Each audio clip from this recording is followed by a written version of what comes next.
ایک دفعہ کا ذکر ہے کہ ایک چھوٹے سے گاؤں میں ایک بچہ رہتا تھا جس کا نام احمد تھا۔ احمد کے پاس بہت سارے کھلونے تھے مگر اسے خاص کھلونا چاہیے تھا جو جادوئی ہو۔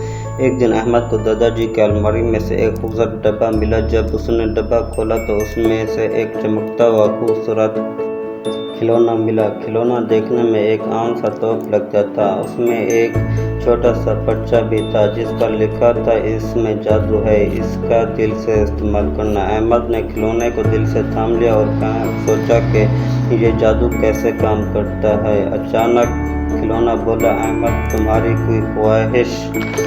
تو احمد بہت حیران ہوا اور کہنے لگا، ہاں، میں چاہتا ہوں کہ میرے دوستوں کے ساتھ کھیلنے کے لیے ایک خوبصورت باغ ہو۔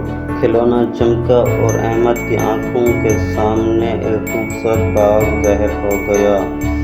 احمد اور اس کے دوست باغ میں کھیلنے لگے اور بہت خوش ہوئے۔ اس دن کے بعد احمد نے کھلونے کو دل سے استعمال کرنا سیکھا۔ وہ ہمیشہ اپنی خواہشات میں دوسروں کا بھلا کرنا سوچتا اور کھلونا اس کی مدد کرتا۔ احمد اور اس کے دوست نے مل کر بہت ساری خوشیوں بھری کہانیاں بنائی اور سب مل کر ہنسی خوشی رہنے لگے۔